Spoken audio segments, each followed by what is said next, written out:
आप सुन रहे हैं समाचार एजेंसी ऑफ इंडिया की साई न्यूज में ऑडियो बुलेटिन। नमस्कार, ये समाचार एजेंसी ऑफ इंडिया है। अब आप साई न्यूज की समाचार श्रृंखला में सुनिए रविवार 5 सितंबर का प्रादेशिक ऑडियो बुलेटिन। मध्य प्रदेश में भीड़ के द्वारा मारपीट किए जाने की घटनाओं में कमी नहीं आ रही है। इंदौर में चूड़ी वाले और देवास में फेरी वाले के साथ मारपीट के बाद अब एक बार फिर से देवास से ही एक लड़के के साथ मारपीट का मामला सामने आया है। देवास में भीड़ ने उत्तर प्रदेश से गर्लफ्रेंड भगाकर लाए एक हिंदू लड़के को मुसलमान समझकर उसकी पिटाई कर दी। हालांकि इस दौरान वहां उपस्थित रही पुलिस पूरी तरह से तमाशबीन बनी रही। दरअसल यह पूरा मामला मध्य प्रदेश के देवास के भौरासा टोल नाके का है। लगभग 4 दिन पहले उत्तर प्रदेश के बलिया जिले से एक 16 वर्षीय लड़का अपनी नाबालिग गर्लफ्रेंड को भगाकर यहां पहुंचा था। भौरासा थाने को भी इसकी सूचना मिली थी और पुलिस को दोनों को कस्टडी में लेने के लिए कहा गया था। दोनों को कस्टडी में लेने के लिए पुलिस ने टोल नाके पर गाड़ियों की चेकिंग आरंभ कर दी। चेकिंग के दौरान उत्तर प्रदेश से अहमदाबाद जा रही बस से पुलिस ने दोनों को पकड़ लिया। इस बीच कार से नाबालिग जोड़े का पीछा कर रहे कई युवक भी वहां पहुंच गए। युवक ने पुलिस के सामने ही लड़के के साथ मारपीट आरंभ कर दी। मारपीट करने वाले युवकों को लगा कि यह लव जिहाद का मामला है और लड़का मुस्लिम समुदाय का है। हालांकि इस दौरान वहां खड़ी पुलिस मारपीट कर रहे लोगों को समझाती रही कि यह लव जिहाद का मामला नहीं है, लेकिन वे लोग नहीं माने।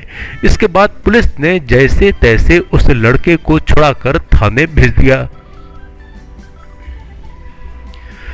प्रदेश के राजगढ़ में शिक्षक दिवस से एक दिन पहले की घटना ने शिक्षक की गरिमा को शर्मसार कर दिया। सरकारी स्कूल की कुछ छात्राओं के स्कूल ड्रेस में नहीं पहुंचने पर प्रिंसिपल भड़क गए। आरोप है कि प्रिंसिपल ने यहां तक कह दिया कि कल से बिना कपड़ों के ही स्कूल आ जाना, लड़कों को तुम ही बिगाड़ रही हो। प्रिंसिपल की इस शर्मिंदा करने वाली बात से भड़के छात्र छात्राओं ने स्कूल से लेकर थाने तक रैली निकाली और शिकायत दर्ज करवाई। पुलिस ने रविवार को प्राथमिकी दर्ज कर आरोपी प्रिंसिपल राधेश्याम मालवीय के विरुद्ध पॉक्सो एक्ट के तहत मामला दर्ज किया है। आरोपी प्रिंसिपल अभी फरार है और शिक्षा विभाग ने उसे सस्पेंड कर दिया है। मामला राजगढ़ जिले के माचलपुर हायर सेकेंडरी स्कूल का है। जीव जंतुओं को नजदीक से भला कौन नहीं देखना चाहता। खास तौर पर जलीय जीव जंतुओं, मछलियों आदि को देखने की हर कोई इच्छा रखता है। लोगों की यह इच्छा शीघ्र ही पूरी होने जा रही है। मध्य प्रदेश की राजधानी भोपाल में शीघ्र ही एक इंटरनेशनल लेवल का अंडर वाटर एक्वेरियम बनाया जाएगा। विशेष बात यह है कि प्रदेश के मुख्यमंत्री शिवराज सिंह चौहान के निर्देश पर यह प्रस्ताव बनाया गया है। वन विहार में वन्य जीवों को देखने पहुंचने वाले पर्यटक कुछ समय बाद जलीय जीवन को भी निहार सकेंगे। इसके लिए वन विहार से लगते बड़े तालाब के हिस्से में एक अंडर वाटर एक्वेरियम बनाया जाएगा। इसमें पर्यटक पानी के नीचे जाकर जलीय जीवन को देख सकेंगे। प्राथमिक विद्यालयों के शिक्षकों पर शुरुआत में छोटे बच्चों का भविष्य गढ़ने की जिम्मेदारी होती है। शिक्षक दिवस पर आपको एक ऐसी ही शिक्षिका का परिचय दे रहे हैं जो बीते 23 वर्षों से पहाड़ पर चढ़कर दुर्गम गांवों में बच्चों को पढ़ाने जाती हैं।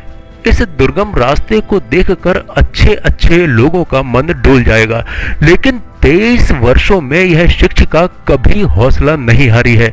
45 वर्ष की शिक्षिका का नाम कमलती डोंगरे है।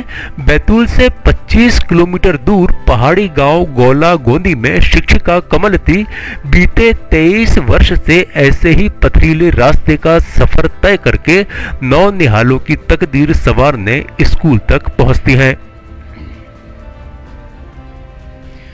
प्रदेश में चिकित्सा की पढ़ाई का अब भगवाकरण होगा। एमबीबीएस के सिलेबस में आरएसएस के संस्थापक केशव बलिराम हेडगेवार और बीजेपी के दीनदयाल उपाध्याय के विचार शामिल किए जाएंगे। इसे लेकर विवाद आरंभ हो गया है। दरअसल विचारधारा की डोज देने की कवायद इसी सत्र से आरंभ हो सकती है। एमबीबीएस से विद्यार्थियों के फाउंडेशन कोर्स में इसे इसी सत्र के लेक्चर में जोड़ा जा सकता है। विद्यार्थियों के बौद्धिक विकास के लिए देश के विचारकों के विचार सिलेबस में जोड़े जाएंगे। मध्य प्रदेश सरकार की तरफ से ऐसे विचारकों की सूची तैयार की गई है। इनमें मुख्य रूप से महर्षि चरक, आचार्य सुश्रुत, स्वामी विवेकानंद, आरएसएस के संस्थापक डॉक्टर केशव बलिराम हेडगेवार, जनसंघ के संस्थापक दीनदयाल उपाध्याय और डॉक्टर भीमराव अंबेडकर का नाम शामिल है। केंद्रीय गृह मंत्री अमित शाह 18 सितंबर को जबलपुर जाएंगे।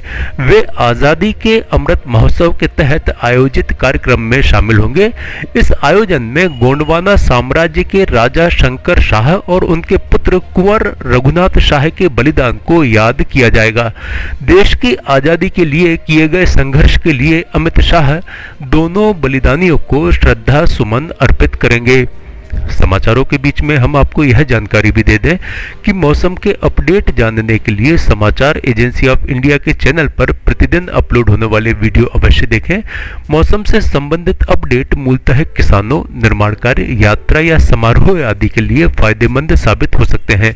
समाचार एजेंसी ऑफ इंडिया के द्वारा अब तक मौसम के जो पूर्वानुमान जारी किए गए हैं वे 95 से 99% तक सही साबित हुए हैं। सागर जिले में एनएसयूआई के पूर्व जिलाध्यक्ष के विरुद्ध रासुका की कार्यवाही की गई है। कार्यवाही के बाद रविवार को एनएसयूआई के पूर्व जिलाध्यक्ष 35 वर्षीय जानू उर्फ सुधीर यादव निवासी ग्राम मारा ने नरियावली थाने पहुंचकर सरेंडर कर दिया। पुलिस ने आरोपी की गिरफ्तारी के बाद कोर्ट में पेश करने की कार्यवाही आरंभ कर दी है।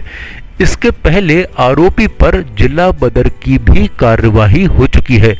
सूचना के अनुसार एनएसयूआई के पूर्व जिला अध्यक्ष जानू उर्फ सुधीर यादव के विरुद्ध एसपी ने एनएसए की कार्यवाही के लिए प्रतिवेदन भेजा था। प्रतिवेदन पर तत्कालीन जिला दंडाधिकारी सागर दीपक सिंह ने आरोपी जानू उर्फ सुधीर यादव पर राष्ट्रीय सुरक्षा अधिनियम 1980 के तहत रासुका का आदेश दिया है। आरोपी के विरुद्ध नरियावली, बीना, सुर्खी थाना और आबकारी विभाग में लगभग 12 प्रकरण मारपीट और आबकारी एक्ट के तहत दर्ज है।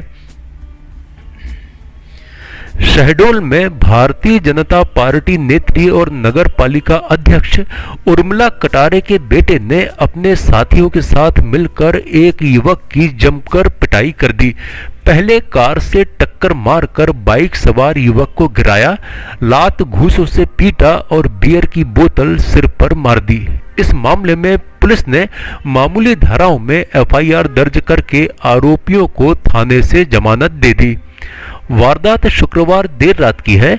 नगर पालिका अध्यक्ष उर्मिला कटारे के पुत्र अभिनव कटारे अपने साथियों पवन सोनी, राजा यादव, रजत निगम और पिंटू सिंह के साथ नेशनल हाईवे स्थित चूल्हा ढाबा पर पहुंचा था। आरोपियों ने ढाबे के सामने कार क्रमांक MP 18C 7957 खड़ी कर दी। इस दौरान शिवम त्रिपाठी पहुंचा और कार के आगे बाइक खड़ी कर दी। आरोपी युवकों को यह बात इतनी नागवार गुजरी कि ढाबा से जाने के बाद युवक का पीछा किया। पहले कार से बाइक को टक्कर मारी और गिर जाने के बाद बघेल ढाबा के पीछे ले जाकर सिर पर बियर की बोतल से वार कर दिया।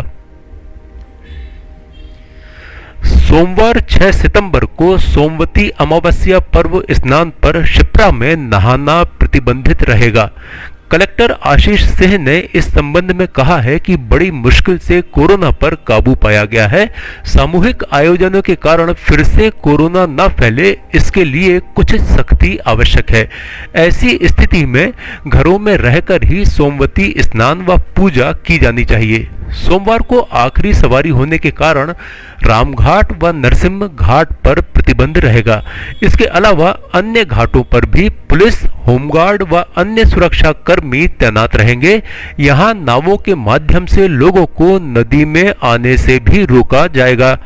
आप सुन रहे थे समाचार एजेंसी ऑफ इंडिया की साई न्यूज की समाचार श्रृंखला में शरद खरे से रविवार 5 सितंबर का प्रादेशिक ऑडियो बुलेटिन। सोमवार 6 सितंबर को एक बार फिर हम ऑडियो बुलेटिन लेकर उपस्थित होंगे। आपको ये ऑडियो बुलेटिन यदि पसंद आ रहे हो तो आप इन्हें लाइक, शेयर और सब्सक्राइब अवश्य करें। अभी आपसे अनुमति लेते हैं। जय हिंद।